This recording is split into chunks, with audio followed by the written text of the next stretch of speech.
Di Desa Sukadamai, sebuah desa permai yang tenang di pedalaman Jawa, alunan adzan dari surau desa menjadi penenang jiwa bagi warganya. Disinilah Budi, seorang pemuda 28 tahun, tinggal. Ia adalah tulang punggung keluarga yang jujur dan pekerja keras. Ia menikahi Lestari, gadis 25 tahun yang terkenal akan kecantikan dan kelembutan hatinya di seluruh desa. Hidup mereka sederhana, namun penuh kebahagiaan. Namun kenyataan hidup yang keras tak membiarkan kebahagiaan sederhana itu bertahan lama. Ketika putra mereka, Fajar, menginjak usia 1 tahun, Budi mengambil keputusan besar. Ia berangkat ke Malaysia sebagai tenaga kerja Indonesia, TKI, berharap bisa memberikan kehidupan yang lebih baik untuk istri dan anaknya. Setiap bulan, ia mengirimkan jutaan rupiah, hanya dengan satu harapan, agar keluarganya hidup berkecukupan. Berkat kerja kerasnya, gubuk tua mereka direnovasi menjadi rumah bata yang kokoh, halaman rumahnya dipasangi paving block, bahkan ada sepeda motor baru dan ponsel keluaran terbaru untuk Lestari. Budi percaya sepenuhnya pada Lestari, wanita yang selama 3 tahun pacaran dan pernikahan mereka tak pernah sekalipun mengecewakannya. Namun waktu terkadang menjadi cermin yang memantulkan kebenaran paling kejam. Lestari mulai berubah di tahun kedua kepergian Budi. Ia menjadi lebih sering berdandan, dan kadang pergi dari rumah tanpa alasan yang jelas. Terutama, frekuensi kunjungannya ke balai desa untuk berkonsultasi dengan kepala desa semakin sering. Sekali pergi, ia bisa tidak pulang selama berhari-hari. Para tetangga mulai berbisik-bisik, namun tak ada yang berani bicara terang-terangan. Lawan bicaranya adalah Pak Hartono, kepala desa berusia awal 40, yang sangat dihormati warga karena dianggap bijaksana dan telah memimpin desa selama hampir 2 periode. Budi tak tahu apa-apa. Di negeri orang, ia bekerja membanting tulang, mengirim uang secara rutin, dan merasa tenang setiap kali melihat senyum istrinya lewat panggilan video. Ia menghitung hari kapan bisa pulang, memeluk putranya, dan menebus semua waktu yang hilang bersama istrinya. Namun, hari kepulangannya yang dinanti-nantikan tiba dengan kenyataan yang jauh dari bayangan. Dengan sebuket bunga dan tas penuh oleh-oleh, ia menemukan rumahnya kosong. Putranya menatapnya dengan pandangan asing. Dan istrinya, Lestari, tidak ada di rumah. Bukan keheningan rumah yang membuatnya paling putus asa. Di depan gerbang rumahnya, seorang pria telah menunggunya. Pria itu mengenakan kemeja batik rapi, berdiri tenang dengan tangan di belakang punggung. Pria itu adalah Pak Hartono, kepala desa yang begitu dihormati warga. Kebenaran mengejutkan apa yang menanti Budi setelah 5 tahun merantau? Kisah seorang pria yang dikhianati dalam diam, kini dimulai. Budi berdiri mematung di depan gerbang rumahnya sendiri, hatinya hancur lebur. Buket mawar merah di tangannya sudah layu di satu sisi. Koper besarnya tergeletak begitu saja di kakinya. Matahari belum lagi mencapai puncaknya, tapi dadanya terasa membara seperti tungku. Dari bandara, ia langsung menyewa taksi dan bergegas pulang. Kepulangan setelah 5 tahun, sebuah adegan yang telah ratusan kali ia bayangkan. Ia membayangkan Lestari akan berlari memeluknya, dan Fajar, putranya, akan berteriak "Bapak," sambil melompat ke dalam pelukannya. Namun, kenyataan hanyalah pintu gerbang yang terkunci rapat. Ia memanggil nama istrinya dan menggedor pintu, tapi tak ada jawaban. Hanya anjing tetangga yang menyalak keras. Mungkin sedang ke pasar, Budi berusaha menepis firasat buruknya. Tetapi, tatapan kasihan dari tetangga yang mengintip dari balik gorden dan bisik-bisik yang samar-samar terdengar membuatnya semakin gelisah. Ia terduduk di tangga depan dan mencoba menelepon istrinya. Setelah 3 kali nada sambung, panggilan terputus. Ia mencoba lagi, dan hanya suara operator yang memberitahu bahwa nomor itu tidak aktif. Pesan singkatnya pun tak berbalas. Sekitar 1 jam kemudian, saat Budi hendak mengangkat kopernya untuk pergi ke rumah orang tuanya, sesosok bayangan mendekat. Seorang pria mengenakan kemeja batik yang rapi dengan potongan rambut cepak. Langkahnya perlahan, wajahnya sangat ia kenal. Pria itu berdiri di hadapan Budi dan sedikit menundukkan kepala. "Mas Budi, kan?"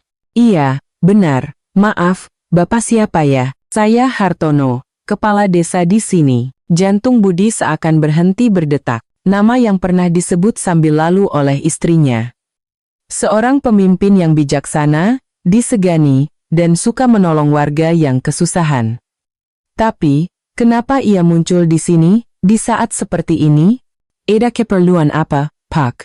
Saya datang mewakili Mbak Lestari. Ada yang perlu saya sampaikan.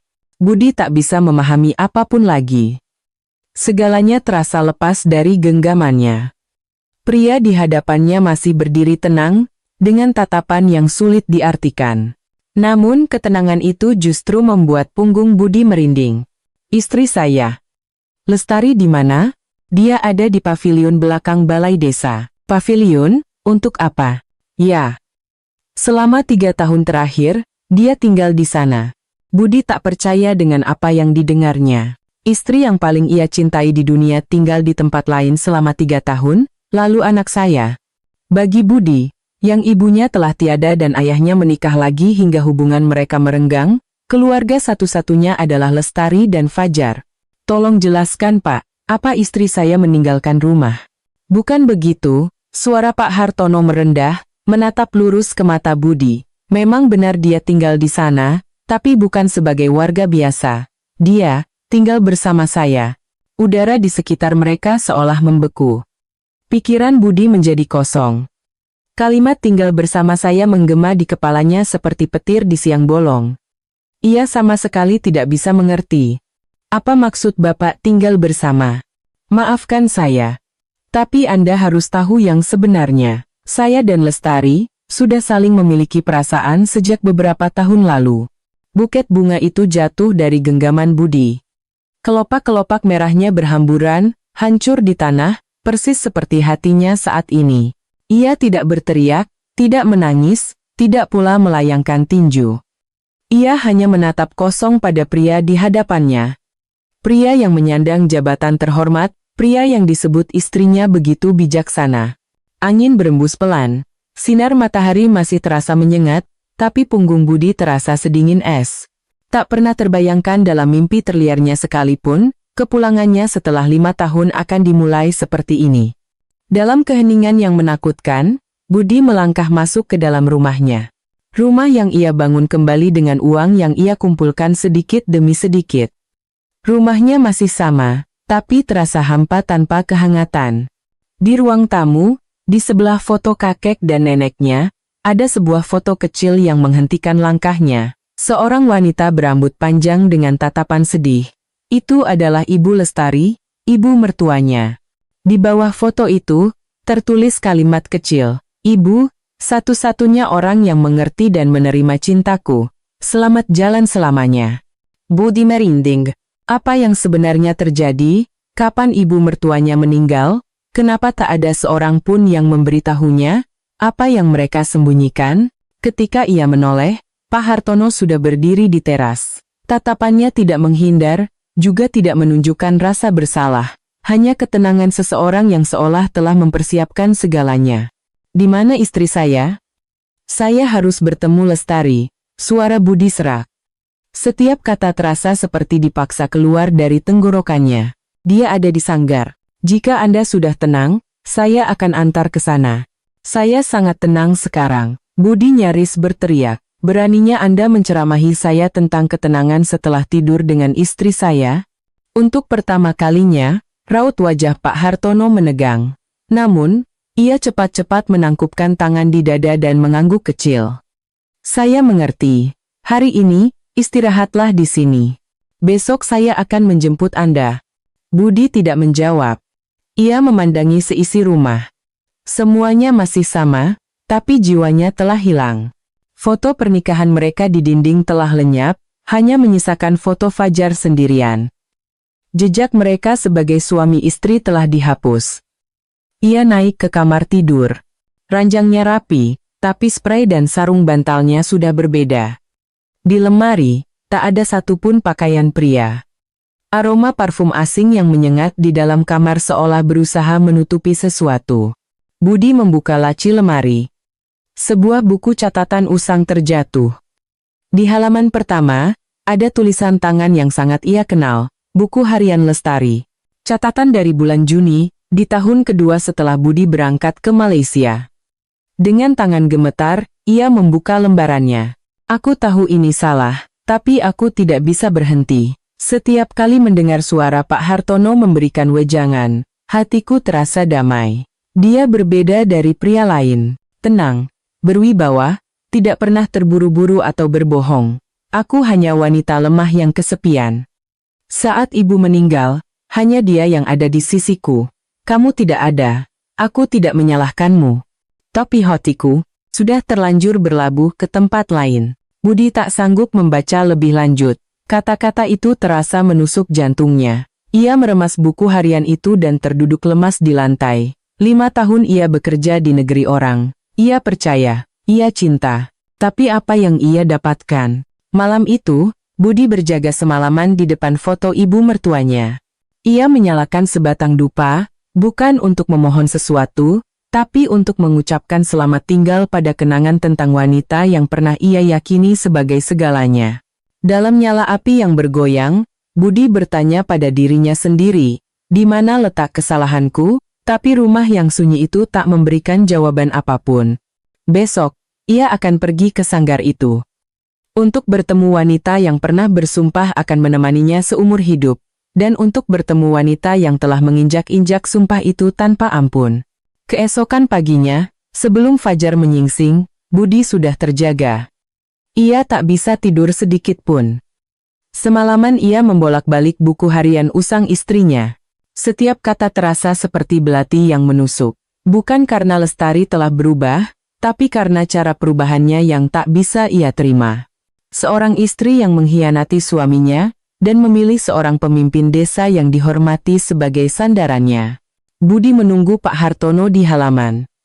Pria itu datang tanpa tergesa-gesa, dengan langkah tenang yang sama, sambil memutar tasbih di tangannya. Tak ada percakapan di antara mereka. Mereka berboncengan motor menuju sanggar desa, sebuah bangunan besar yang terletak di atas bukit, sekitar 7 km dari rumahnya. Selama perjalanan, Budi tidak bertanya, dan Pak Hartono tidak menjelaskan lebih jauh. Hanya suara angin dan deru mesin motor yang mengisi keheningan. Hati Budi seperti panci yang siap meluap, penuh dengan amarah, luka, dan penghinaan. Sanggar itu mulai terlihat di tengah kabut pagi.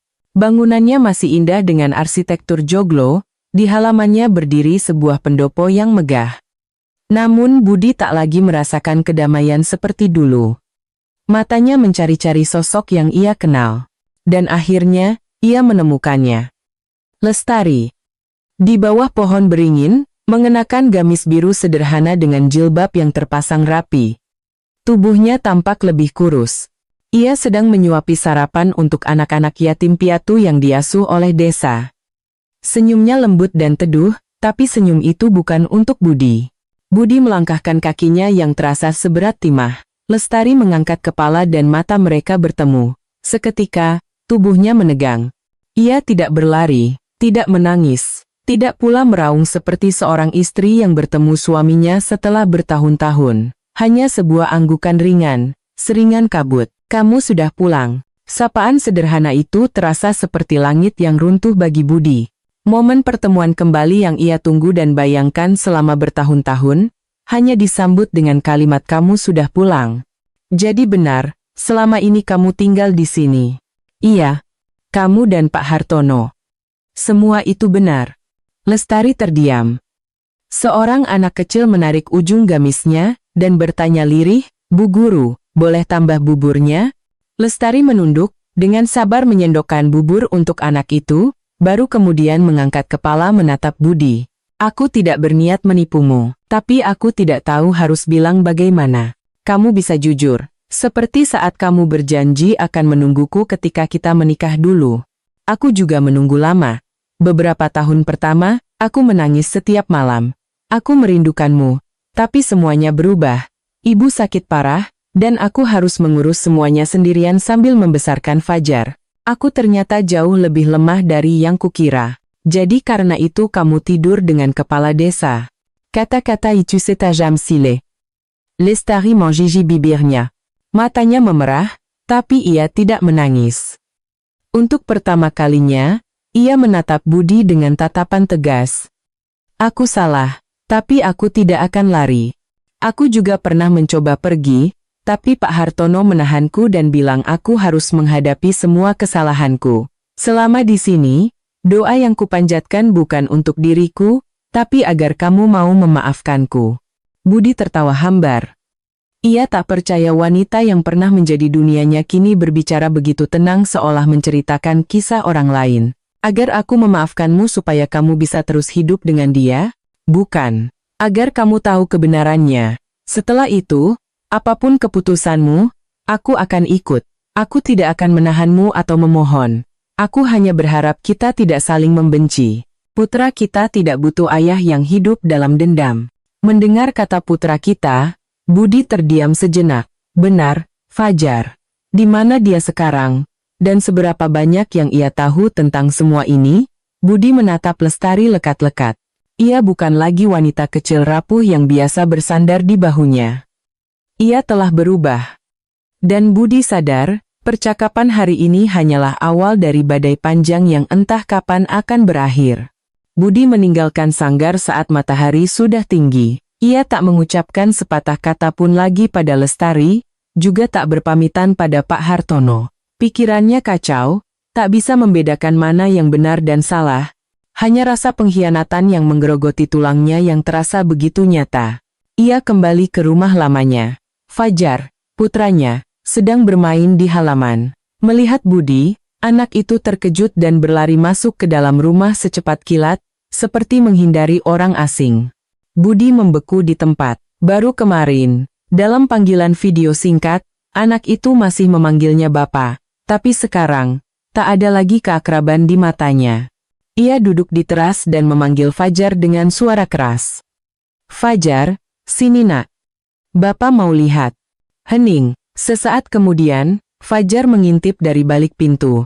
Budi memaksakan seulas senyum, dan merentangkan kedua tangannya. Ini Bapak. Sini, nak, Bapak bawa oleh-oleh. Fajar tidak bergerak. Anak itu menatapnya dengan pandangan asing. Bukan takut, tapi juga bukan rindu. Akhirnya, anak itu menggeleng pelan dan kembali masuk. Kata ibu, tidak boleh ikut sama om yang tidak dikenal. Napas Budi tercekat. Jantungnya terasa diremas. Om yang tidak dikenal, padahal ia adalah ayahnya. Ia menelan tangis yang mendesak di tenggorokannya dan meletakkan kantong oleh-oleh di lantai. Bapak bawakan hadiah buat Fajar. Boleh diambil, kok.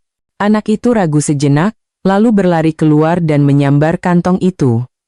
Satu set mainan robot dari Jepang, sekotak biskuit, dan beberapa buku komik. Setelah melihat hadiahnya, barulah ia menatap Budi. Untuk pertama kalinya, tatapannya sedikit melembut. Ini, ibu bilang kalau aku jadi anak baik, Bapak akan belikan. Iya, Bapak sudah nyanyi kan, Bapak tepati nyanyi. Budi berusaha tersenyum, tapi air matanya hampir jatuh. Tak pernah ia bayangkan harus mengajarkan kembali pada putranya sendiri siapa itu Bapak. Malam itu, Budi makan malam sendirian. Fajar diajak bermain oleh ibu tetangga sebelah. Di dapur yang sepi, ia mengeluarkan kembali foto-foto lama. Foto pernikahan, foto USG saat Lestari hamil, kartu ucapan pertama yang ia kirim dari Malaysia. Semuanya terasa seperti lelucon yang kejam. Sebuah drama tragis yang ditulis oleh orang yang paling ia cintai. Larut malam, ketika Fajar sudah tertidur, Budi diam-diam memasukkan sikat gigi anaknya ke dalam kantong plastik kecil. Bukan untuk balas dendam, ia hanya ingin memastikan. Apakah kepingan terakhir dari kepercayaannya masih utuh? Keesokan paginya, ia pergi ke sebuah laboratorium di kota untuk melakukan tes DNA. Sampel DNA-nya sudah terdaftar saat ia mengurus dokumen kerja di luar negeri, jadi ia hanya perlu menambahkan sampel anaknya. Petugas menerima sampel itu dan memberinya tanda terima, mengatakan hasilnya akan keluar 3 hari lagi. 3 hari. Waktu yang singkat bagi orang lain, tapi bagi Budi, setiap detiknya adalah siksaan, seolah ada pisau yang mengiris jantungnya perlahan. Ia berusaha menenangkan diri. Rambut Fajar keriting, padahal tak ada satupun dari mereka yang berambut keriting. Kulit anaknya sangat putih, berbeda dengan dirinya yang legam terbakar matahari, dan sorot matanya yang dalam dan sendu itu sangat mirip dengan seseorang. Dengan Pak Hartono, pikiran itu membuatnya lemas. Ia tidak bisa yakin, tapi jika itu benar, berarti selama 5 tahun ia telah bekerja seperti kerbau untuk anak orang lain. Sementara di kampung halaman, istrinya tidur dengan pria lain, dan bahkan mungkin melahirkan anaknya. Budi mengepalkan tangannya. Ia tak lagi takut pada kebenaran. Apapun hasilnya, sepedih apapun itu, ia harus menghadapinya. 3 hari berlalu begitu lambat, seolah menguras seluruh energi Budi. Setiap pagi, ia berusaha bersikap normal pada anak yang masih ia panggil putraku. Mengantarnya ke sekolah, menjemputnya, dan membacakan dongeng sebelum tidur. Meskipun keraguan menumpuk setinggi gunung di hatinya, tatapannya pada anak itu masih belum bisa melepaskan ikatan seorang ayah. Lestari tidak pernah datang, begitu pula Pak Hartono. Di rumah kecil itu, hanya ada mereka berdua. Terkadang sunyi mencekam, terkadang diisi oleh tawa yang terasa janggal. Seolah mereka sedang berakting menjalani kehidupan normal di tengah kebenaran yang tidak normal. Di hari ketiga, Budi tiba di laboratorium sangat pagi. Ia duduk di ruang tunggu yang dingin selama lebih dari 1 jam. Suara detak jam dinding terasa memekakan telinga. Seorang petugas wanita keluar membawa amplop putih. Ia menyerahkan amplop itu pada Budi dengan tatapan iba. Sebaiknya Bapak buka sendiri saja. Budi mengangguk tanpa kata dan membawa amplop itu ke bangku taman di luar. Tangannya gemetar saat merobek amplop. Selembar kertas tipis. Hasil pemeriksaan DNA kekerabatan. Terduga ayah, Budi Santoso. Anak, Fahar Nugraha. Kesimpulan, berdasarkan analisis DNA, hubungan biologis sebagai ayah dan anak tidak terbukti. Probabilitas paternitas, 0%. Eksklusi. Beberapa baris kalimat yang dingin dan singkat itu sudah cukup untuk meruntuhkan dunia yang berusaha ia bangun kembali. Budi tak bisa bernapas. Kepalanya pusing. Dunia terasa berputar. Semua kenangan melintas seperti film. Tatapan mata Fajar, senyum Lestari, uang yang ia kirim sedikit demi sedikit dari Malaysia, tawa Fajar di pangkuan ibunya lewat panggilan video. Semuanya adalah skenario yang dirancang sempurna, dan hanya ia satu-satunya yang tidak sadar bahwa dirinya adalah pemeran utama dalam sandiwara itu. Ia menengadah ke langit, mencoba menahan air mata, tapi air mata itu tetap mengalir membasahi pipinya, bukan karena pengkhianatan, tapi karena rasa kehilangan haknya untuk menjadi seorang ayah yang direnggut dengan cara paling kejam. Sore itu, ia pulang ke rumah. Saat masuk ke kamar Fajar, anak itu sedang asyik mewarnai. Ia mengangkat kepala dan tersenyum ceria. Bapak sudah pulang. Lihat, aku lagi mewarnai Pikachu. Budi duduk di samping anak itu. Tanpa kata, ia mengelus rambut lembutnya. Pandangannya kosong. Fajar sayang sama Bapak? Tentu saja. Seru anak itu. Kata ibu, Bapak itu orang paling hebat di dunia. Walaupun jauh, Bapak paling sayang sama Fajar. Budi menundukkan kepalanya. Kata-kata polos anak itu menjadi belati yang menusuk lukanya semakin dalam. Ia punya hak untuk marah, meledak, dan menolak anak ini. Tapi saat itu, menatap mata yang polos itu, ia hanya ingin bertanya satu hal. Apa salah anak ini? Malam itu, Budi mengirim pesan singkat pada Lestari. Aku sudah tahu kebenarannya. Terima kasih karena pada akhirnya tidak menipuku sampai akhir. Aku tidak tahu harus bagaimana, tapi kita harus bicara. Bukan untukmu, bukan untukku, tapi untuk Fajar. 1 menit kemudian, tanda pesan telah dibaca muncul, diikuti balasan singkat. Besok jam 9 pagi, di Warung Kenangan, aku akan ceritakan semuanya. Warung Kenangan tersembunyi di ujung jalan desa, di balik rimbunnya rumpun bambu. Tempat itu adalah tempat Budi dan Lestari sering berkencan saat masih kuliah dulu. Di bawah atap seng yang tua, mereka pernah berteduh dari hujan, berbagi segelas kopi tubruk manis dan sepotong pisang goreng. Hari ini, kenangan itu kembali, tapi tidak lagi utuh. Jam 9 pagi, Budi tiba lebih dulu. Ia memilih duduk di pojok yang paling dalam, tempat yang tidak terkena cahaya matahari langsung. Ia ingin menyembunyikan tatapan matanya yang dingin. Ia memesan es kopi hitam tanpa gula dan menyesapnya. Pahit. Tak lama kemudian, Lestari muncul. Ia mengenakan kemeja putih sederhana dengan rambut yang diikat rapi. Ia tampak lebih kurus dan pucat, tapi sorot matanya tetap tenang. Ia menarik kursi di seberang Budi dan duduk. Terima kasih sudah datang. Ia membuka pembicaraan. Apa aku punya pilihan lain? Jawab Budi dingin. Hining Sainak. Baiklah, katakan, jangan berputar-putar, semuanya. Lestari mengangguk dan mengambil napas dalam-dalam. Saat kamu pergi, aku benar-benar berpikir aku bisa menunggu. Tahun pertama, aku hidup dengan kenangan. Anak kita masih kecil, aku sibuk, tapi aku kuat. Setiap malam aku memeluknya sambil menangis, menghitung hari sampai kamu pulang. Tapi kemudian, ibu sakit. Kamu tahu sendiri, ibu memang fisiknya lemah. Tapi di saat aku paling butuh bantuan, kamu tidak bisa dihubungi. Aku harus menanggung semuanya sendirian.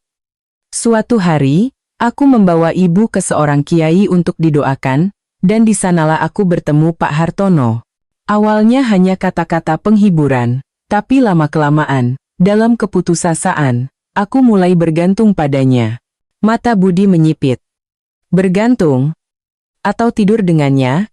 Lestari menggigit bibirnya. Matanya basah. Aku salah. Aku tidak menyangkalnya. Tapi hal itu baru terjadi di tahun ketiga. Setelah ibu meninggal, saat aku merasa telah kehilangan segalanya, saat aku bahkan tidak tahu lagi siapa diriku. Bukan Pak Hartono yang menggodaku, akulah yang pertama kali mendatanginya. Lalu anak itu, Budi memotong. Anak siapa dia? Anak Pak Hartono? Lestari tidak mengelak atau berbohong. Jawabannya datang setajam pedang dan menusuk. Iya. Budi memejamkan matanya. Meskipun ia sudah tahu hasilnya, mendengar pengakuan langsung dari mulut Lestari terasa seperti pukulan telak. Apa rencanamu sekarang? Tanya Budi dengan suara rendah. Aku tidak ingin merebut hakmu menjadi seorang ayah. Aku tahu aku salah. Tapi kamu sudah membesarkan Fajar selama ini. Dia menyayangimu. Aku tidak bisa melarangnya memanggilmu Bapak. Jika kamu menolak Fajar, aku tidak akan menyalahkanmu. Tapi jika ada sedikit saja rasa sayangmu padanya, tolong jangan buang dia. Budi menggenggam cangkir kopinya erat-erat. Matanya terasa perih. Suara Fajar semalam terngiang di telinganya. Bapak, lihat, aku lagi mewarnai Pikachu. Ia tidak langsung menjawab, hanya menatap Lestari lama. Tahu apa yang terburuk, bukan pengkhianatanmu. Lalu apa? Fakta bahwa kamu bisa hidup tanpa rasa bersalah setelah berkhianat. Kamu masih bisa duduk di sini, bicara, dan memohon agar aku tidak membuang anak itu. Lestari menundukkan kepalanya. Tak ada pembelaan, tak ada sanggahan. Hanya air mata yang membasahi lengan bajunya. Aku tidak akan membuang Fajar, kata Budi akhirnya. Meskipun bukan anakku, akulah yang menggendongnya, menyuapinya, dan mengantarnya ke sekolah. Dia adalah bagian dari hidupku, dan aku bukan orang yang tidak bertanggung jawab. Terima kasih. Jangan berterima kasih padaku. Aku melakukan ini untuknya, bukan untukmu. Lestari mengangguk. Budi bangkit, mengeluarkan beberapa lembar uang dari dompet dan meletakkannya di meja. Aku akan membesarkan Fajar sampai ia cukup besar untuk mengerti kebenarannya. Tugasmu adalah hidup dengan cara yang tidak akan membuatnya malu memiliki seorang ibu. Ia berbalik dan berjalan pergi, meninggalkan Lestari sendirian di warung kopi tempat cinta mereka pernah bersemi. Kini, di tempat yang sama, cinta itu berakhir bersama kebenaran yang paling kejam. Setelah pertemuan di warung kopi, Budi pulang dengan hati hampa. Kemarahan dan rasa sakit telah lenyap, hanya menyisakan kelelahan yang mendalam. Seolah masa mudanya selama beberapa tahun terakhir runtuh dalam sekejap, menyeret serta semua harapan dan kepercayaan. Lestari tidak menghubunginya lagi. Ia tahu kata-kata apapun sekarang tidak ada gunanya. Apa yang harus dikatakan telah dikatakan. Dan kini yang tersisa hanyalah Budi yang harus menghadapi keputusannya sendiri. Namun, Yang lebih membebani hati Budi adalah tatapan mata putranya, bukan tatapan mata anak itu. Setiap kali menatapnya, anak itu menunjukkan kepercayaan yang tak bersyarat. Bahwa pria ini akan mengantarnya ke sekolah setiap pagi, akan menunggunya di luar gerbang, dan akan menenangkannya setiap kali ia bermimpi buruk atau sakit perut di tengah malam. Bahwa pria ini adalah ayahnya. Malam itu, Budi membuatkan segelas susu dan masuk ke kamar Fajar. Anak itu sedang menggambar. Sebuah gambar matahari, padang rumput, dan seorang dewasa yang menggandeng tangan anak kecil. Di bawahnya, tertulis dengan pensil yang terbata-bata. Bapak dan aku. Langkah Budi terhenti. Tenggorokannya tercekat. Ia meletakkan gelas susu dan duduk di samping anak itu. Fajar, tahu tidak siapa itu Bapak? Tentu sahabat Bapak Budi. Jawab anak itu polos sambil tertawa. Kalau seandainya Bapak bukan bapak kandung yang melahirkan Fajar, bagaimana? Anak itu memiringkan kepalanya. Bapak ngomongnya aneh, siapa yang melahirkan kan tidak penting. Yang penting itu siapa yang sayang sama aku, itu baru Bapak. Budi membeku. Satu kalimat acuh tak acuh dari seorang anak kecil terdengar seperti sebuah penyelamatan. Ia mengelus kepala anak itu dan memeluknya erat-erat. Momen yang singkat, tapi cukup untuk menenangkan hatinya yang telah porak-poranda oleh badai. Setelah itu, seisi desa menjadi gempar. Gosip, seperti biasa di desa kecil yang miskin, menyebar dengan cepat. Orang-orang mulai berbisik, Budi pulang dari Malaysia setelah 5 tahun, ternyata istrinya hidup dengan kepala desa, dan anaknya bukan anak kandungnya. Ada yang bersimpati, ada yang mencibir, dan ada yang dengan semangat menyebarkan cerita tanpa tahu ujung pangkalnya. Suatu hari, seorang nenek tetangga bertemu dengan Budi yang sedang menggandeng tangan Fajar ke sekolah. Nenek itu melirik Fajar, lalu menarik Budi dan berbisik, "Nak, apa benar kamu membesarkan anak orang lain?" Budi tidak menjawab. Ia hanya tersenyum tipis dan berkata, "Ini putra saya, Nek. Saya yang membesarkan. Saya yang mengajar, dan saya yang mencintainya. Siapa yang melahirkannya sudah tidak penting lagi." Nenek itu tertegun sejenak, lalu mengangguk. Di matanya, ada secercah rasa hormat. Namun, tidak semua orang bisa mengerti. Beberapa pria di desa, saat sedang mabuk di warung, melontarkan kata-kata pedas. "Kalau aku, sudah kuusir perempuan itu sama anaknya. Membesarkan anak hasil selingkuhan, memalukan kaum laki-laki." Budi mendengar semuanya, tapi tidak membalas.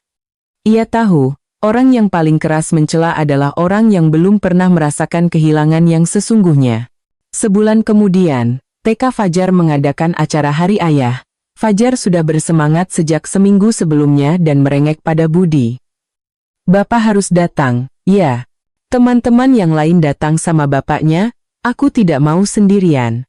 Budi mengangguk. Hari itu, ia mengenakan kemeja putih bersih dan menggandeng tangan Fajar masuk ke halaman TK.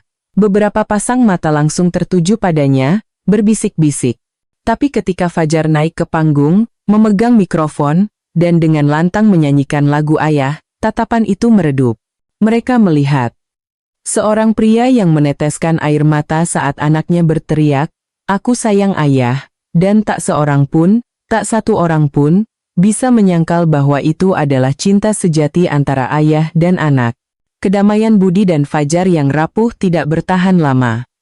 Suatu sore, sebuah insiden mendadak terjadi. Langit hari itu mendung kelabu.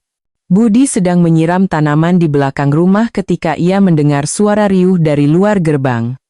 Beberapa tetangga berkumpul, berbisik-bisik. Seorang pemuda lewat dan berteriak, "Mas Budi, ada orang dari kantor kecamatan datang. Kayaknya petugas yang mengurus masalah desa, mungkin karena Pak Kades itu." Jantung Budi serasa berhenti.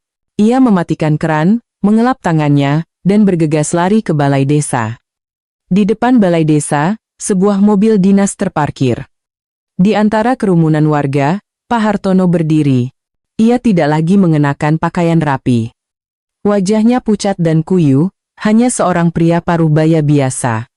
Ia berjalan pelan keluar dari kerumunan. Ia tidak menunduk seperti pesakitan, tapi juga tidak tegap seperti orang yang tak bersalah. Pandangannya menyapu kerumunan, lalu berhenti di tempat Budi berdiri. Keduanya saling menatap tanpa kata. Di antara mereka, hanya ada keheningan dan penghinaan. Di dalam balai desa, rapat tertutup sedang berlangsung. Warga tidak boleh masuk, tapi kurang dari 1 jam, semua kabar sudah bocor keluar. Hartono tidak hanya dituduh menjalin hubungan tidak pantas dengan seorang warganya, tapi juga menyembunyikan uang kas desa, membangun paviliun pribadi untuk wanita simpanannya di tanah desa, dan menggunakan dana desa untuk kepentingan pribadi. Fakta bahwa ia berselingkuh dengan Lestari dan memiliki anak sudah lama tercium oleh pihak kecamatan, tapi mereka kekurangan bukti untuk menindaknya. Sampai akhirnya Budi menyerahkan salinan buku harian Lestari dan hasil tes DNA ke kantor kecamatan sebagai laporan resmi. Sore itu, Hartono diberhentikan dari semua aktivitasnya sebagai kepala desa, jabatannya dicabut, dan ia diperintahkan untuk segera meninggalkan desa Sukadamai. Desa menjadi gempar, ada yang senang, ada yang marah. Orang-orang yang dulu membungkuk hormat padanya kini membuka mulut dengan penuh amarah. Kades palsu, menipu warga, merusak rumah tangga orang. Uang yang kita sumbangkan untuk membangun gapura desa ternyata dipakai untuk menghidupi istri simpanan dan anaknya. Suara caci maki bergema di seluruh penjuru desa. Malam itu, Lestari datang ke rumah Budi. Ia mengetuk pintu, matanya bengkak, dan di tangannya ada sebuah tas kertas. Aku bawakan baju Fajar, besok dia harus sekolah. Budi tidak menerimanya. Ia berdiri di balik pintu dan berkata dengan suara dingin, "Kamu pasti sudah dengar kabarnya." "Iya, aku tidak bersimpati. Apa yang terjadi hari ini adalah ulahmu dan pria itu. Jangan salahkan takdir." Lestari menunduk. "Aku tidak mengharapkan apa-apa. Aku hanya ingin memberitahumu bahwa aku akan pergi dari desa ini. Aku akan pergi jauh, agar tidak lagi menyusahkan Fajar." Budi terdiam. "Sebelum pergi, bolehkah aku bertemu putraku untuk terakhir kalinya?" Budi menatap matanya. Bukan lagi wanita yang mencari pembenaran. Itu adalah musuh seorang ibu yang tidak mau melepaskan ikatan terakhir yang terhubung oleh tali pusar. Akhirnya, ia mengangguk. Tapi ia hanya menambahkan satu kalimat. "Besok pagi, di depan gerbang TK, 15 menit saja." Lalu ia menutup pintu. Tak ada lagi kata yang perlu diucapkan. Malam itu, Budi duduk di samping putranya yang tertidur. Anak itu memeluk boneka Pikachu yang dibelikan Budi. Menatap wajah polos itu, ia merasakan kedamaian langka di tengah dunia gila yang diciptakan oleh orang dewasa. Keesokan paginya, hujan gerimis turun. Budi bangun pagi-pagi dan menyiapkan sarapan untuk Fajar. Anak itu belum tahu apa-apa. Ia masih asyik berceloteh tentang sekolah, dan menambahkan sesuatu pada gambar Bapa dan Aku yang tertempel di dinding. Menjelang jam 7, Budi memakaikan jas hujan pada Fajar, menggandeng tangannya, dan keluar rumah. Ia tidak langsung menuju TK, melainkan berjalan perlahan, seolah ingin memperpanjang waktu yang tersisa di antara mereka berdua. Di depan gerbang TK Sukamulya, Lestari sudah berdiri. Ia mengenakan mantel sederhana dengan topi yang menutupi kepalanya, memeluk erat sebuah kotak biru muda. Wajahnya pucat karena dingin, tapi matanya bersinar aneh, tatapan seorang ibu yang akan berpisah. Fajar, begitu melihat ibunya, langsung berteriak ibu, dan berlari memeluknya. Lestari membungkuk dan memeluk putranya erat-erat. Seolah ingin merekam kehangatan itu untuk terakhir kalinya. Air matanya membasahi rambut Fajar. Anak itu mendongak dan bertanya, "Ibu kenapa?" "Ibu harus pergi ke tempat yang sangat jauh, Fajar." "Ibu mau dinas?" "Iya, sangat jauh. Mungkin lama sekali tidak akan bertemu." Fajar terdiam sejenak, lalu bertanya hati-hati, "Apa ibu pergi sama Om Hartono?" Budi terkejut. Lestari juga tersentak, lalu dengan lembut menggelengkan kepala. "Tidak, ibu pergi sendiri." "Ibu yang salah. Ibu sudah membuatmu dan Bapak sedih. Tapi ibu sangat sayang sama kamu, Fajar. Ibu akan selalu menjagamu dari jauh." Ia membuka kotak kecil itu. Di dalamnya ada mainan dinosaurus hijau yang sangat diinginkan Fajar. Lestari meletakkannya di tangan putranya. Maaf ibu tidak bisa menemanimu. Tapi sekarang kamu punya bapak, kan? Bapak yang sesungguhnya, yang tulus menyayangimu lebih dari siapapun di dunia. Fajar memeluk mainan itu erat-erat. Matanya memerah. Ia menatap Budi, lalu ibunya. Wajahnya menunjukkan kebingungan, mengapa orang dewasa harus selalu pergi dan berpisah. Ibu, nanti pulang lagi, kan? Lestari tidak menjawab. Ia memeluk putranya sekali lagi dan berbisik, nanti kalau sudah besar, kamu akan mengerti. Maafkan ibu. Lalu ia bangkit dan pergi tanpa menoleh ke belakang. Budi berdiri mematung. Ia tidak ikut campur, tidak mencela, tidak juga memaafkan. Ia hanya menonton. Fajar mendekatinya dan bertanya dengan suara gemetar, "Ibu, sekarang tidak tinggal sama kita lagi ya, Pak?" Budi berlutut dan memeluk putranya. "Iya. Tapi Bapak ada di sini. Bapak tidak akan kemana-mana. Ibu bilang, aku adalah hadiah terbesar untuknya. Dan kamu adalah hadiah terbesar yang pernah Bapak terima seumur hidup." Budi menyeka air mata putranya, menggandeng tangannya, dan masuk ke dalam TK. Di belakang mereka, bus yang meninggalkan desa melaju kencang, memercikkan air hujan. Saat itu, Budi tahu. Beberapa perpisahan tidak meninggalkan janji, dan pertumbuhan terkadang dimulai dari satu ucapan selamat tinggal. Setelah perpisahan di depan TK, Budi menjadi lebih pendiam. Bukan menjadi galak atau dingin, tapi keheningan seseorang yang sedang berbicara dengan dirinya sendiri. Siang hari, ia mengantar jemput Fajar dan bekerja di sebuah bengkel di dekat rumah. Malam hari, ia mengajari Fajar belajar dan membacakan buku. Kehidupan perlahan-lahan kembali stabil, tapi ada kekosongan yang hanya bisa ia rasakan.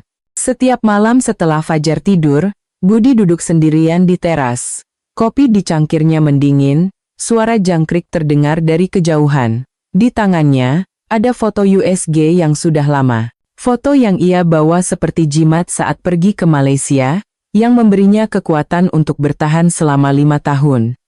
Ia menatap foto itu, lalu menatap putranya yang tertidur. Hatinya terasa sakit. Meskipun ia telah memilih untuk memaafkan dan membesarkan anak yang berbeda darah, bukan berarti ia tidak menderita. Beberapa malam, ia bertanya pada dirinya sendiri, jika suatu saat nanti anak ini tahu kebenarannya, akankah ia membenciku, akankah ia berpaling dariku, seperti yang dilakukan ibunya? Kearifan lokal di desa tidak mudah melupakan, juga tidak mudah memaafkan. Orang-orang masih berbicara di belakangnya. Membesarkan anak hasil selingkuhan, tidak tahu malu. Laki-laki kok tidak punya harga diri, memungut anak yang dilahirkan istri serongnya. Budi mendengar semuanya, tapi tidak membantah. Ia hanya menggenggam tangan Fajar lebih erat setiap kali berjalan melewati jalan desa. Suatu kali, saat menjemput Fajar di sekolah, wali kelasnya memanggilnya. Wajahnya tampak canggung. "Bapak," akhir-akhir ini Fajar terlihat murung. Saat pelajaran menggambar, ia sering menggambar seorang ibu yang berdiri jauh sambil membelakangi. Budi membeku di tempat, tenggorokannya tercekat. Ia berterima kasih pada guru itu, menggandeng tangan Fajar, dan pulang. Malam itu, Budi memeluk putranya dan bertanya pelan, "Fajar sedih karena ibu?" "Iya, sedikit. Aku kangen ibu. Tapi aku takut bilang sama bapak, nanti bapak ikut sedih." Tenggorokan Budi tercekat. Ia mengelus kepala putranya dan berbisik, "Bapak tidak sedih.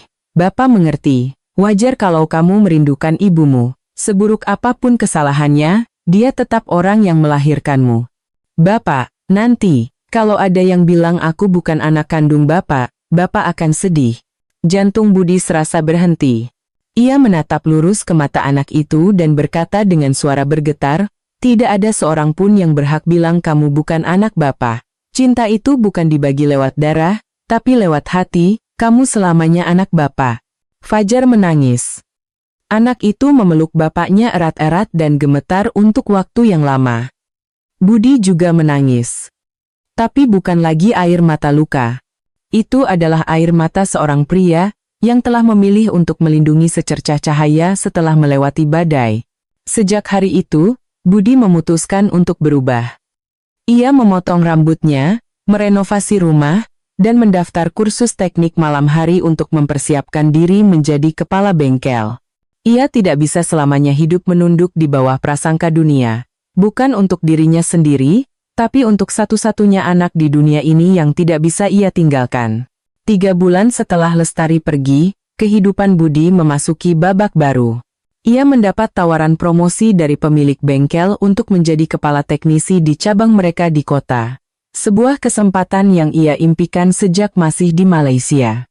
Perusahaan sangat menghargai kursus teknik yang baru saja ia selesaikan dan pengalaman kerjanya di luar negeri selama 5 tahun. Penghasilan di kota akan 2 kali lipat lebih tinggi, lingkungannya modern, dan ada sekolah yang lebih baik untuk Fajar. Tapi untuk itu, ia harus meninggalkan desa, tanah kelahirannya, dan semua kenangan yang pernah menjadi rumahnya. Budi merenung selama berhari-hari. Ia tahu, pindah ke kota bukan sekadar pindah rumah, tapi memulai hidup baru tanpa jalan untuk kembali. Ia bertanya pada putranya, "Fajar, mau tidak tinggal di Jakarta?" Anak itu berpikir sejenak, lalu berkata, "Di sana ada sekolah sama teman-teman juga." Ada taman, perpustakaan, kolam renang, lapangan bola juga. Terus, ibu juga ada di sana? Budi kehilangan kata-kata. Pertanyaan sederhana, tapi setajam pisau yang mengiris jantung. Tidak, ibu ada di tempat yang sangat jauh, tapi kita bisa menulis surat untuknya. Anak itu mengangguk, lalu berkata lirih, "Asal ada Bapa, di mana saja tidak apa-apa." Satu kalimat itu membulatkan tekad Budi. Ia mengurus pengunduran dirinya, menitipkan rumahnya pada seorang kerabat, dan mempersiapkan perjalanan baru mereka. Perjalanan seorang ayah dan anak yang bangkit kembali dari puing-puing. Di hari mereka meninggalkan desa, para tetangga datang mengantar.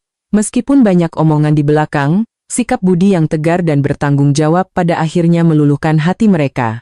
Nenek tetangga menyelipkan sekantong buah ke tangan Budi dan berkata, "Di Jakarta hati-hati, ya. Anak desa suka gampang tersesat di kota besar." Budi tersenyum dan mengangguk. "Iya, Nek, terima kasih." Bus berangkat dari terminal jam 6 pagi. Fajar menempel di jendela, memeluk erat boneka Pikachu-nya. Budi duduk di sampingnya, tidak melepaskan genggaman tangannya. Seolah jika terlepas, ia akan kehilangan segalanya. Kota menyambut mereka dengan asap, kemacetan, dan gedung-gedung pencakar langit. Tapi bagi Budi, itu adalah tempat untuk memulai kembali. Tempat untuk membangun rumah lagi, bukan untuk dirinya, tapi untuk anak yang dengan sepenuh hati memanggilnya Bapak. Ia menyewa sebuah apartemen kecil di dekat sekolah dasar, mendaftarkan Fajar, dan memulai pekerjaan barunya. Kehidupan perlahan-lahan menjadi stabil, tapi tak lama kemudian, badai baru datang menghampiri mereka. Suatu hari, saat Budi menjemput Fajar pulang sekolah, seorang wanita berdiri di depan gerbang, bukan Lestari. Seorang wanita asing dengan setelan kerja hitam, membawa map, dengan ekspresi dingin. "Dengan Bapak Budi Santoso?" "Iya benar. Saya kuasa hukum dari Ibu Lestari Handayani. Saya ingin memberitahukan bahwa klien kami sedang mempersiapkan gugatan hak asuh anak atas nama Fajar Nugraha." Budi membeku. "Apa? Lestari mau mengambil Fajar?" "Betul. Klien kami berpendapat bahwa tidak ada hubungan darah antara Bapak dan Ananda Fajar, dan sebagai ibu kandung, beliau memiliki kemampuan finansial dan lingkungan yang memadai untuk membesarkan anaknya." Napas Budi terseka. Wanita yang telah meninggalkan segalanya kini kembali, menggunakan alasan darah yang pernah ia buang, untuk merebut kembali anak yang selama bertahun-tahun telah hidup dan memanggilnya Bapak. Malam itu, Budi duduk termenung. Surat pemberitahuan gugatan hak asuh, selembar kertas resmi dengan stempel merah, terasa menusuk jantungnya. Ia tidak bisa tidur semalaman. Di kepalanya hanya ada satu pertanyaan, kenapa ia kembali, untuk anak itu, atau untuk egonya sendiri? Fajar tidak tahu apa-apa. Anak itu masih berbaring di sampingnya dan berbisik, "Bapak, tadi di sekolah ada teman baru." "Bapak, besok antarkan aku lebih pagi ya?" "Iya nak." "Bapak ada masalah?" tanya Fajar saat Budi terdiam. "Ada yang ganggu Bapak?" Budi memalingkan wajahnya agar Fajar tidak melihat air matanya. Ia tahu, jika Lestari menempuh jalur hukum, ia yang tidak punya hubungan darah tidak punya apa-apa untuk diandalkan selain hatinya sebagai seorang ayah. Tapi pengadilan tidak bergerak hanya dengan hati. 3 hari kemudian, ia menerima surat panggilan resmi dari pengadilan. Sidang mediasi pertama dijadwalkan minggu depan. Budi menyewa seorang pengacara muda yang direkomendasikan temannya. Setelah mendengar seluruh ceritanya, pengacara itu terdiam. Secara hukum posisi Bapak sangat lemah. Ananda Fajar bukan anak kandung, dan Bapak belum menempuh proses adopsi resmi. Sebaliknya, ibu kandung memiliki hak yang sangat kuat secara hukum. Jadi saya tidak punya kesempatan sama sekali. Bukan begitu. Pengadilan akan mempertimbangkan kepentingan terbaik bagi anak sebagai prioritas utama. Jika kita bisa membuktikan bahwa anak memiliki ikatan emosional yang sangat kuat dengan Bapak, dan tinggal bersama Bapak lebih baik untuk stabilitas psikologisnya, masih ada kesempatan. Budi mengangguk dan mengepalkan tangannya. Ia tidak bisa kehilangan Fajar, bukan karena egoisme. Ia tahu, kehidupan anak itu sudah terikat erat dengan keberadaannya sebagai seorang ayah. Bukan oleh darah, tapi oleh nasi yang mereka makan bersama, tidur yang mereka lewati bersama, dan tangan yang ia genggam setiap kali menyeberang jalan. Pada sidang mediasi pertama, Budi masuk ke ruang sidang dengan setenang mungkin. Lestari sudah duduk di sana. Ia tidak menatap atau menyapanya. Penampilannya rapi dengan pakaian kerja, sikapnya percaya diri, citra seorang ibu yang sempurna dan berkecukupan.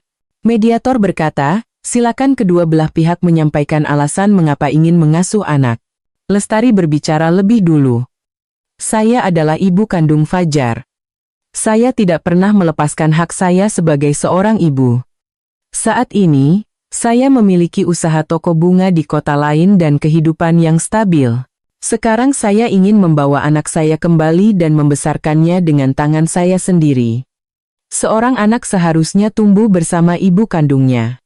Budi menatapnya, tatapannya masih tenang. Saya tidak menyangkal fakta bahwa kamu adalah ibu kandungnya. Tapi saya yang membesarkan Fajar sejak ia berusia 3 tahun.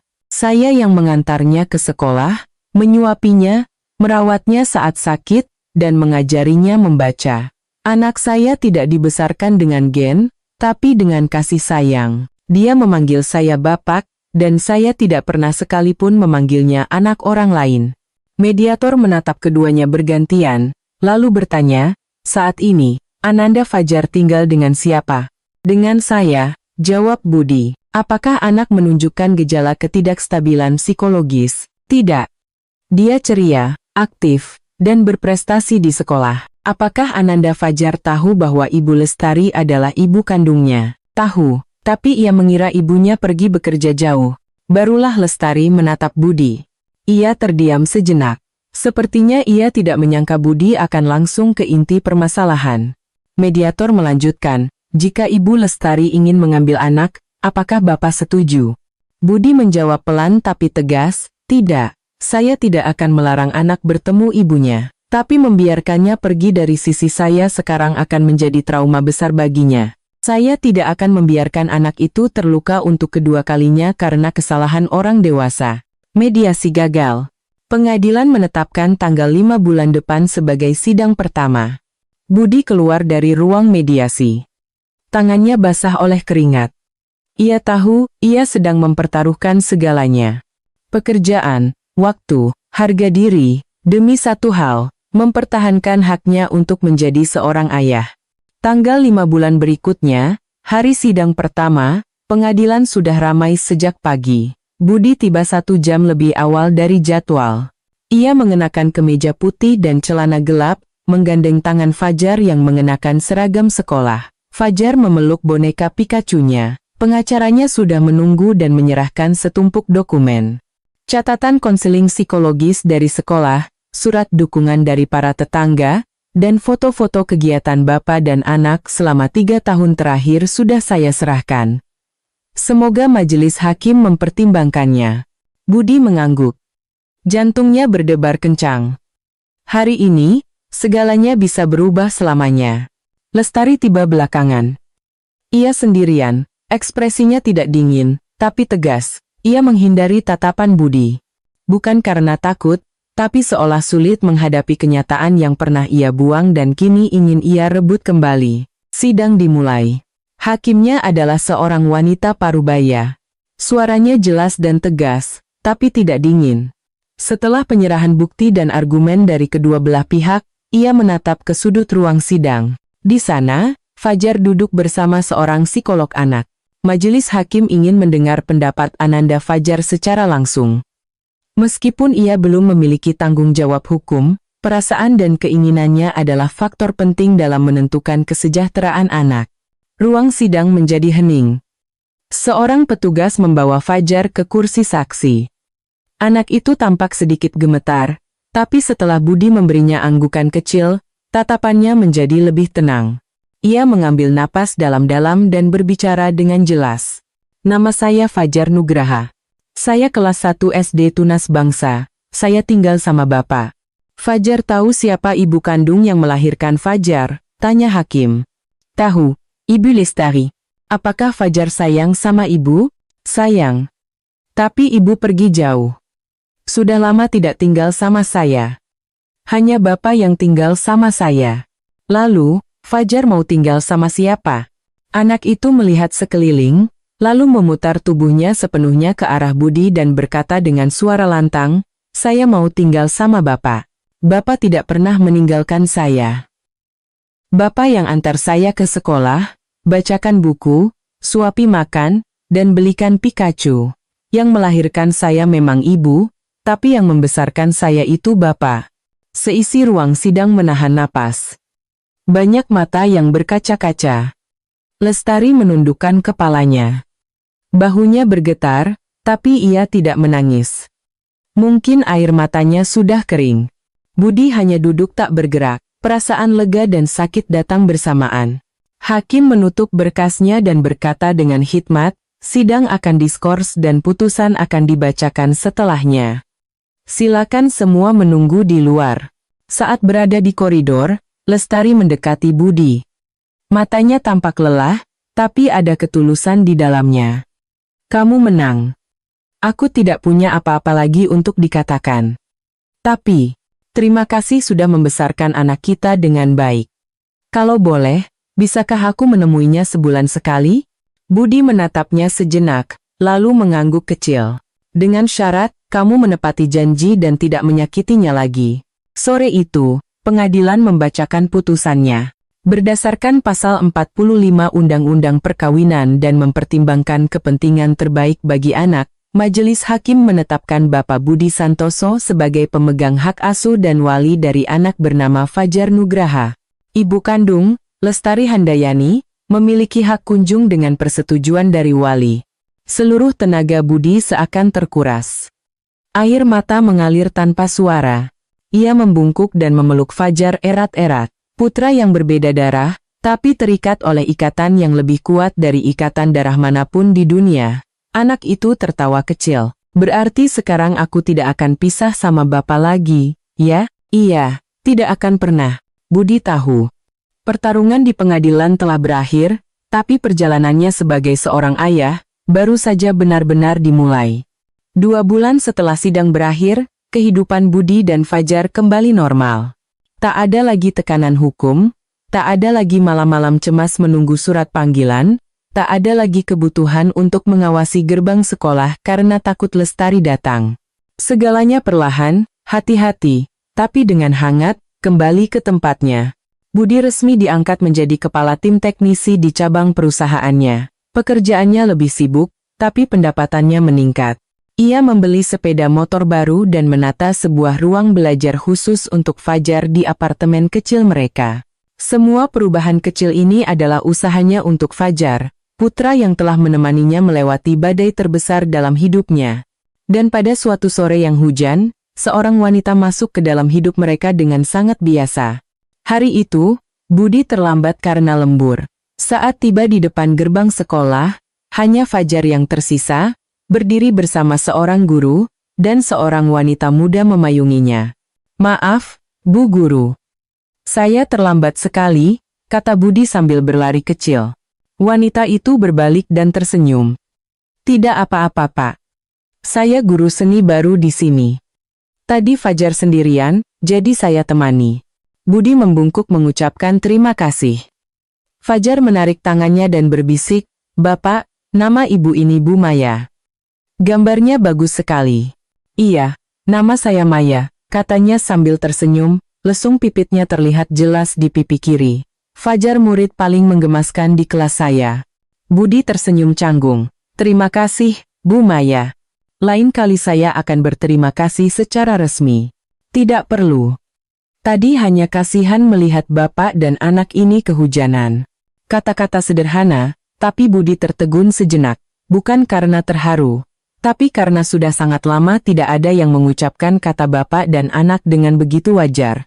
Sejak hari itu, Maya perlahan menjadi sosok yang akrab dalam kehidupan Budi dan Fajar. Ia tidak terburu-buru atau ikut campur. Hanya sapaan ringan di depan gerbang, sesekali membimbing gambar Fajar, dan terkadang mengirimkan hasil gambar Fajar ke rumah sebuah gambar seorang ayah dan seorang guru berambut panjang. Budi sadar, Fajar menjadi lebih ceria setiap kali menceritakan tentang Bu Maya. Suatu kali, Fajar berbisik pada Budi, Bapak, kalau Bu Maya jadi ibu kita, pasti seru ya? Budi tertawa. Ia tidak berpikir terlalu dalam. Sejak hari ia melihat hasil tes DNA, ia telah bersumpah bahwa kisah cintanya telah berakhir. Namun, tatapan lembut dan senyum hangat Maya mulai menyelinap ke dalam pikirannya setiap malam. Suatu akhir pekan, Maya mengundang Budi dan Fajar ke pameran lukisan anak-anak yang ia selenggarakan. Awalnya Budi menolak dengan alasan sibuk, tapi karena rengekan Fajar, ia akhirnya luluh. Pameran itu diadakan di sebuah galeri kecil yang penuh dengan lukisan anak-anak. Fajar menarik Budi ke sebuah lukisan yang tergantung di tengah. Seorang pria berkemeja putih, seorang anak yang memeluk Pikachu, dan seorang wanita berlesung pipit berambut panjang. Ketiganya bergandengan tangan. Di bawah lukisan itu, tertulis, Keluarga Impian Fajar. Budi terdiam lama, dan Maya yang berdiri di sampingnya juga tidak berkata apa-apa. Momen yang sangat singkat, tapi cukup untuk mengguncang hatinya. Malam itu, Budi duduk di balkon, untuk pertama kalinya mengajukan pertanyaan yang sudah lama ia pendam pada dirinya sendiri. Apakah aku juga berhak untuk bahagia lagi? Setelah pameran itu, ada aura perubahan di apartemen kecil Budi. Entah karena lukisan Keluarga Impian Fajar, atau karena tatapan Maya yang tenang dan hangat hari itu, hati seorang pria yang pernah membeku karena pengkhianatan mulai goyah. Budi dan Maya masih menjaga jarak sopan. Setiap bertemu, hanya sapaan ringan dan obrolan singkat tentang kegiatan Fajar di sekolah. Tapi waktu mereka saling memandang menjadi lebih lama, dan keheningan saat mereka berdiri bersama menjadi lebih dalam. Keheningan yang tampak tak berarti itu justru terus membekas di hati Budi setiap malam. Suatu kali, sepulang sekolah, Fajar menarik tangan Budi. Bapak, besok Bu Maya ulang tahun. Teman-teman sekelas patungan beli bunga, tapi aku mau kasih hadiah gambar sendiri. Bapak mau bantu? Gambar apa untuk Bu Guru? Gambar rumah kita. Ada Bapak, aku dan kalau Bu Maya mau, nanti dia ikut tinggal di sini. Budi tertawa, bukan karena kepolosan anaknya, tapi karena di suatu tempat di dalam hatinya, ia juga berpikir demikian. Keesokan harinya, Budi dan Fajar bersama-sama membungkus sebuah hadiah sederhana. Gambar Fajar dilaminating, dan diselipkan seikat kecil bunga. Saat mereka tiba di sekolah, Maya sedang berdiri di koridor. Fajar berlari memberikan hadiahnya. Ia membisikkan sesuatu, dan Maya tertegun sejenak, lalu tersenyum cerah. Senyum tulus itu membuat Budi terpana. Sore itu, saat Budi hendak pulang bersama Fajar, Maya memanggilnya. Bapak, iya. Besok malam, saya ada acara minum teh kecil dengan beberapa rekan guru. Kalau tidak merepotkan, silakan datang bersama Fajar. Budi menatap Fajar, lalu Maya. Setelah hening sejenak, ia mengangguk. Kalau ada teh hangat dan kue enak, Fajar pasti suka sekali. Keesokan malamnya, Budi mengenakan kemeja abu-abu dan menggandeng tangan Fajar ke rumah Maya. Sebuah apartemen kecil yang nyaman di lantai 4. Meskipun ditinggali sendirian, aroma kayu manis yang hangat dari dapur membuat siapapun merasa nyaman. Pesta teh berlangsung dengan tenang. Beberapa guru datang, mengobrol tentang anak-anak, lukisan, dan sekolah. Budi tidak banyak bicara, tapi pandangannya selalu tertuju pada Maya. Caranya menuangkan teh, caranya dengan sigap mengambilkan tisu saat seorang anak menumpahkan kue. Setelah para tamu pulang, Budi dan Fajar membantu merapikan. Saat hanya tinggal mereka berdua di dapur, Maya membuka suara dengan pelan. "Bapak, saya tahu tentang masa lalu Bapak." Tubuh Budi menegang, tapi Maya tersenyum. "Bukan karena saya penasaran. Saya hanya ingin bilang, saya bukan tipe orang yang suka ikut campur dalam luka orang lain. Tapi jika suatu saat nanti Bapak butuh seseorang untuk berjalan bersama, saya tidak akan menolak." Budi tidak berkata apa-apa. Ia merasakan jantungnya yang telah membeku selama bertahun-tahun menghangat, bukan perasaan yang menggebu-gebu atau gila, tapi sebuah ketenangan yang sangat nyata. Malam itu, saat pulang, Budi berbaring di samping Fajar. Tiba-tiba anaknya bertanya, "Bapak suka sama Bu Maya, ya?" Budi tersentak. Kenapa kamu berpikir begitu?" "Tatapan Bapak ke Bu Guru beda. Tapi, aku juga suka sama Bu Guru. Nanti kalau Bapak menikah sama Bu Guru, boleh aku panggil dia Ibu?" Budi membeku. Tanpa sadar, air matanya menetes. Ia memeluk putranya erat-erat dan berkata dengan suara tercekat, "Terima kasih, Nak. Terima kasih sudah memberitahu Bapak, bahwa Bapak juga berhak untuk bahagia lagi." Suatu pagi di akhir musim gugur, saat Budi sedang merapikan pot tanaman di balkon, bel pintu berbunyi. Fajar sedang asyik mewarnai di kamarnya, jadi Budi yang membukakan pintu. Begitu pintu terbuka, di sana berdiri Lestari. Ia mengenakan kemeja berwarna terang dengan rambut yang diikat rapi. Ia tampak jauh lebih kuyu dibandingkan saat terakhir kali bertemu di pengadilan. Tak ada lagi ketajaman atau ketegasan di matanya. Hanya kelelahan seseorang yang telah berjalan sangat jauh dan kembali dengan tangan hampa. "Bisa kita bicara sebentar, kalau kamu tidak keberatan?"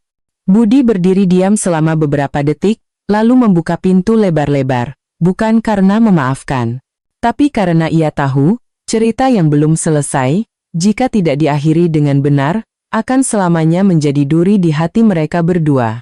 Lestari duduk di kursi. Kedua tangannya diletakkan dengan sopan di atas lututnya.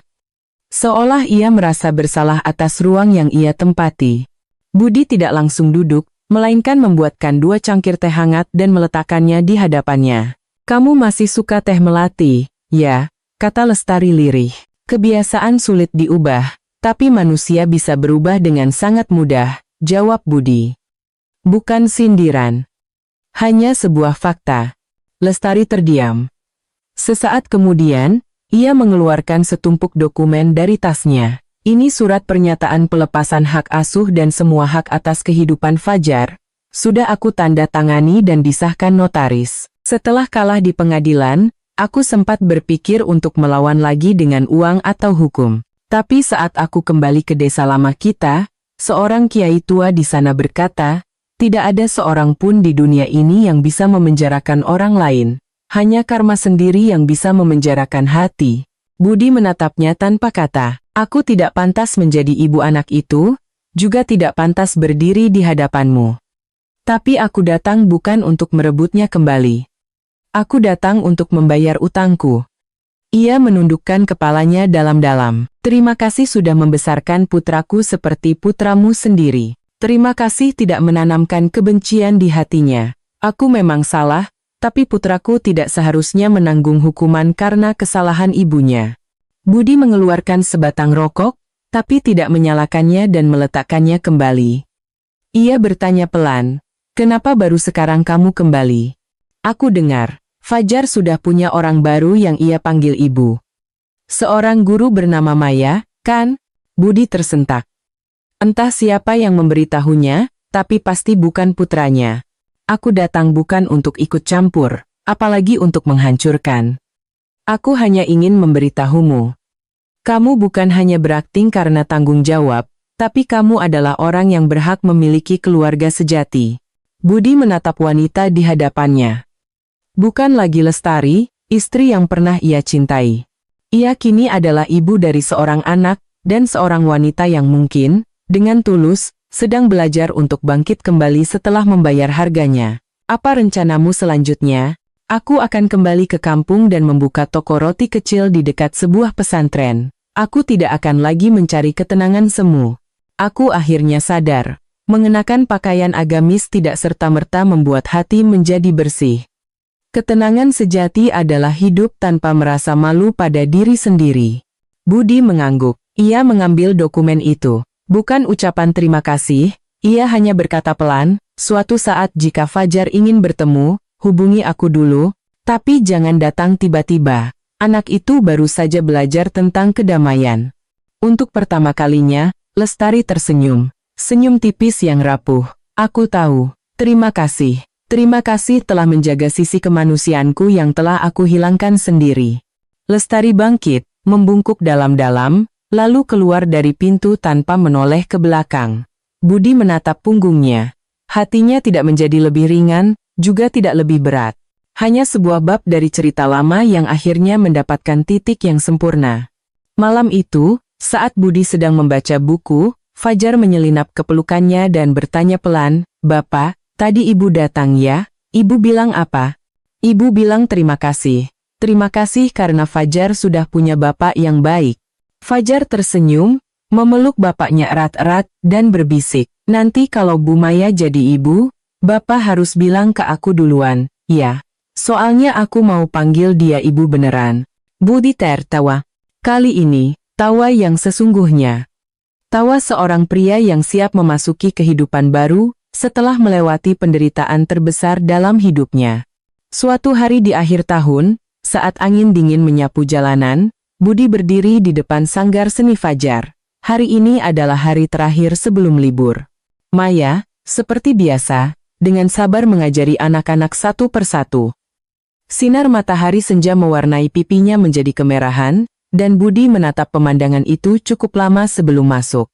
Fajar berlari keluar dan melambaikan tangan. "Bapak, aku sudah selesai," kata Bu Guru, "gambarku yang paling bagus." Maya tersenyum. "Mungkin karena ada gambar Bapak di dalamnya." Budi tersenyum. Bukan karena leluconnya, tapi karena saat itu, tatapan Maya lebih menenangkannya daripada kata-kata apapun. Setelah kelas selesai, Maya mengundang mereka ke rumahnya. Sebuah makan malam perpisahan kecil sebelum ia pulang kampung untuk libur lebaran. Sementara Fajar bermain di ruang tamu, Maya dengan tenang menuangkan teh dan menatap Budi. Sejak Ibu Lestari datang hari itu, Bapak kelihatannya berbeda. "Kamu tahu?" Hanya menebak. Wanita itu peka, kan? Terutama jika pria yang ia sukai tiba-tiba menjadi lebih pendiam dari biasanya. Budi tidak bisa menatapnya lurus. Ia menyandarkan tangannya pada cangkir teh yang panas. Setelah cukup lama, ia membuka suara. "Dulu, waktu muda, aku pikir cinta itu hal yang biasa. Asal jantung berdebar, itu sudah cukup. Tapi sekarang, aku takut." "Takut apa?" "Takut salah. Takut mengulangi apa yang pernah aku alami. Takut salah menaruh hati lagi." Maya mengangguk. Ia tidak mendesak. Budi melanjutkan, "Tapi aku juga takut kehilangan orang baik sepertimu." Kali ini, tatapan Maya terhenti. Ia mengangkat kepala dan menatapnya. "Bapak sedang bicara apa? Aku ingin tahu. Jika aku membuka hatiku lagi, apakah kamu siap untuk berjalan bersamaku?" "Henning." Maya menatapnya lama, lalu tersenyum kecil. "Pertanyaan itu, sudah cukup lama saya tunggu." Jawaban itu seolah dengan lembut melepaskan simpul yang telah mengikat hati Budi selama bertahun-tahun. Ia tidak menggenggam tangannya atau terburu-buru. Hanya saling menatap dengan kepercayaan dan rasa hormat dua orang dewasa yang telah bangkit dari luka. Malam itu, saat pulang, Fajar yang selesai menggosok gigi bertanya, "Bapak, tadi tatapan Bapak sama Bu Maya aneh. Bapak cinta ya sama Bu Guru?" Budi tersenyum dan mengelus kepala putranya. "Iya. Tapi sebelum itu, Bapak mau dengar pendapatmu dulu." "Pendapatku?" Kalau suatu saat nanti Bapak ingin tinggal bersama Bu Maya, kamu tidak apa-apa. Anak itu terdiam sejenak, lalu menggeleng. Budi membeku. Tidak mau? Bukan.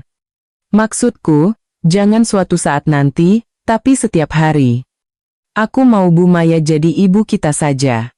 Bapak tahu? Budi memeluk putranya. Tanpa bisa ditahan, air matanya mengalir. Perjalanan untuk menemukan kembali kebahagiaan setelah luka terbesar dalam hidupnya, tak pernah ia sangka, didukung oleh cinta tulus dari anak yang bahkan tidak memiliki ikatan darah dengannya. Hari Lebaran tahun itu terasa hangat. Budi tidak pulang kampung, melainkan merayakan tahun baru bersama Fajar di kota. Untuk pertama kalinya, mereka merayakannya hanya berdua, ayah dan anak. Tidak ada sosok wanita di rumah, tapi anehnya terasa penuh. Mungkin karena di hati mereka sudah ada satu tempat untuk seseorang. Maya. Setelah Lebaran, Budi mengirim pesan pada Maya. Hari Minggu sore ada waktu, ada hadiah spesial yang ingin kami berikan untuk guru yang baik hati. Maya membalas dengan emoji tersenyum dan pesan singkat. Kalau bunga, saya terima. Tapi kalau ketupat, harus disertai dengan satu kalimat tulus. Budi tersenyum membaca pesan itu. Ia tahu, waktunya telah tiba. Hari Minggu sore, di Taman Kota, Festival Bunga Sakura musim semi sedang berlangsung meriah. Budi membawa Maya dan Fajar berjalan-jalan, makan es krim, dan berfoto. Suasananya ceria, dan sinar matahari musim semi terasa hangat. Maya mengenakan gaun putih dengan rambut yang tergerai alami, dan Budi hari itu sengaja mengenakan kemeja biru muda. Saat ketiganya berhenti di bawah pohon sakura yang mekar penuh, Fajar tiba-tiba tertawa kecil dan berlari pergi. Maya terkejut dan bertanya, "Loh, Fajar, mau kemana?" Budi, tanpa kata, menggenggam tangan Maya. Ia mengeluarkan sebuah kotak beludru kecil dari sakunya. Tubuh Maya menegang. Budi berlutut. Di matanya, tak ada lagi ketakutan. Hanya musum seorang pria yang siap menyerahkan hatinya ke tangan orang lain. Kamu tidak perlu menggantikan siapapun, juga tidak perlu menyembuhkan lukaku. Cukup menjadi Maya, dirimu sendiri. Guru baik hati yang datang pada kami saat aku tidak punya apa-apa lagi selain kepingan kepercayaan yang hancur. Hari ini, di depan Fajar yang pernah memanggilmu ibu dalam gambarnya, aku melamarmu. Menikahlah denganku. Tenggorokan Maya tercekat. Waktu seolah berhenti saat itu. Ia mengangguk. Air mata mengalir di pipinya, tapi tak ada kata yang bisa terucap.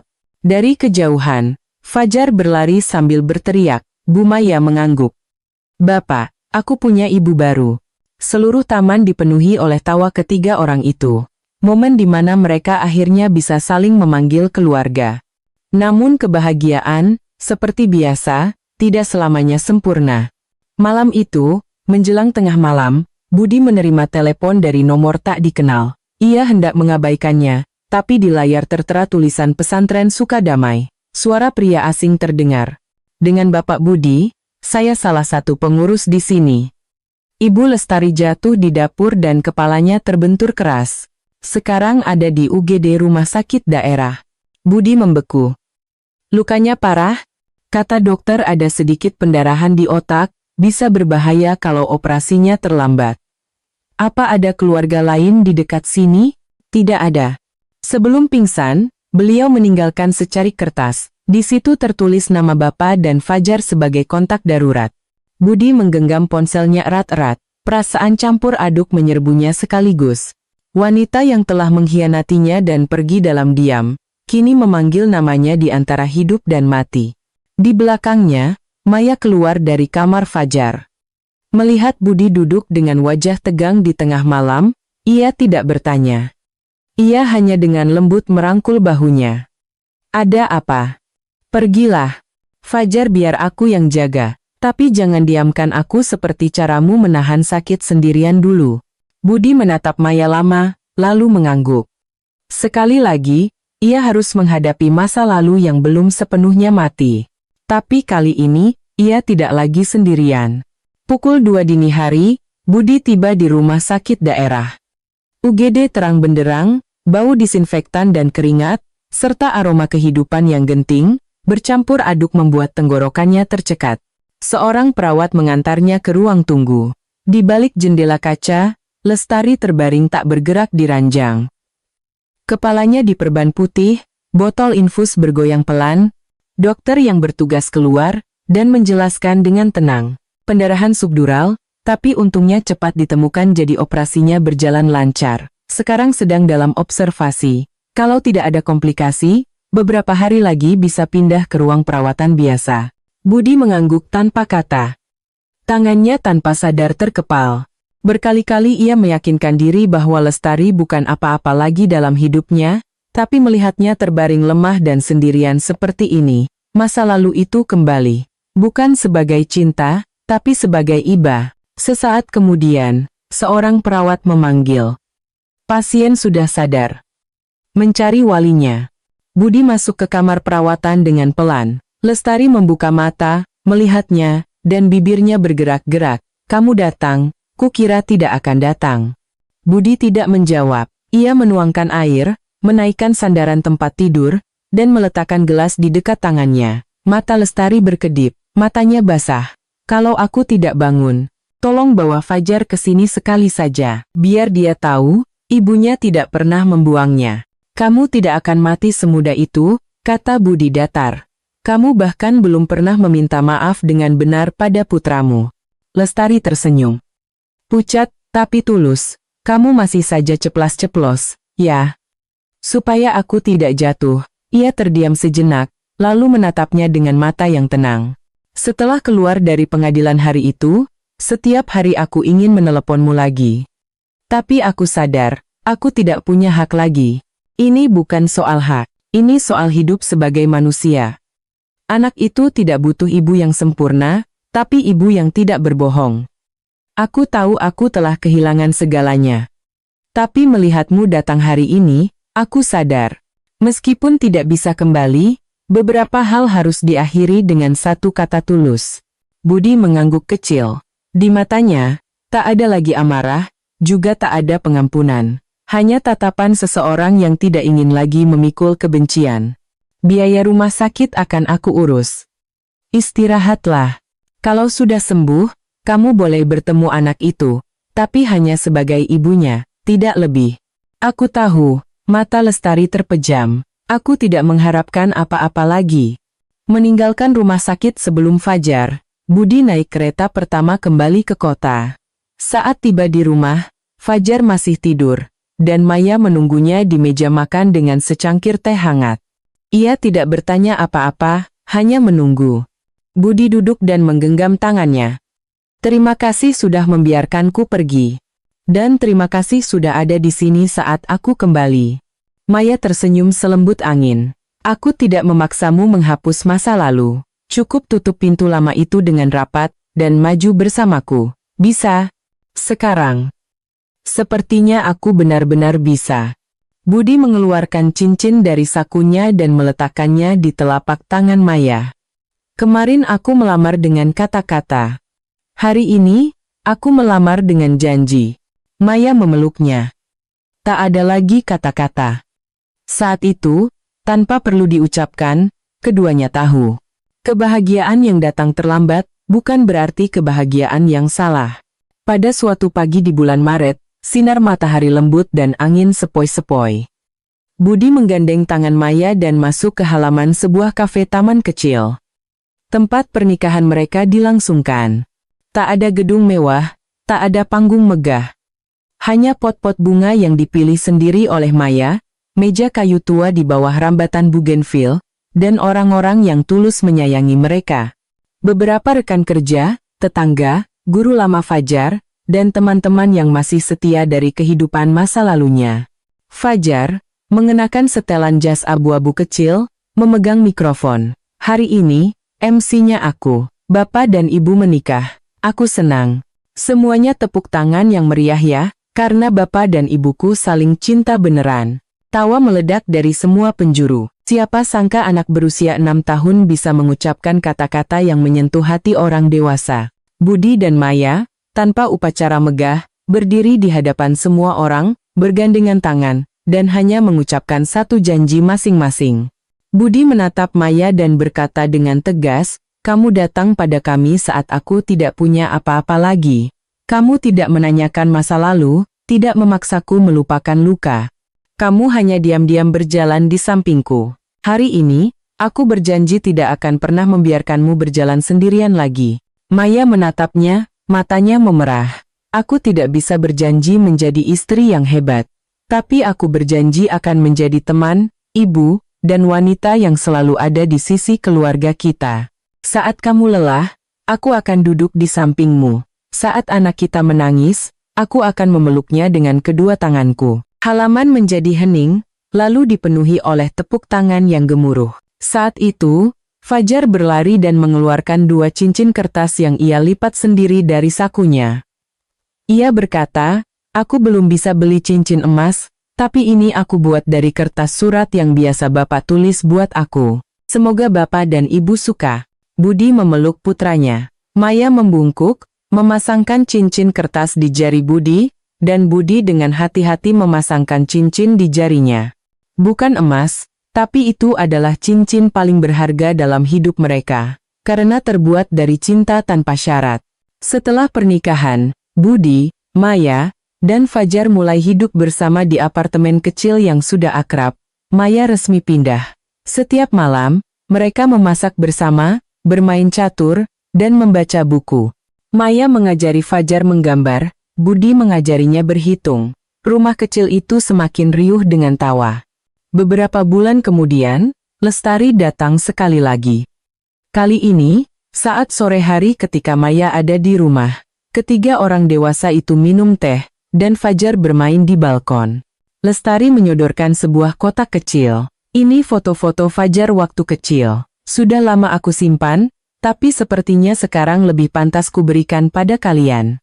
Terima kasih telah memberikan keluarga dalam arti yang sesungguhnya untuk putraku." Maya menerima kotak itu dan tersenyum lembut. "Mbak tetaplah ibu Fajar. Pintu ini tidak pernah tertutup. Selama tidak menyakiti anak itu, saya akan selalu menghormati."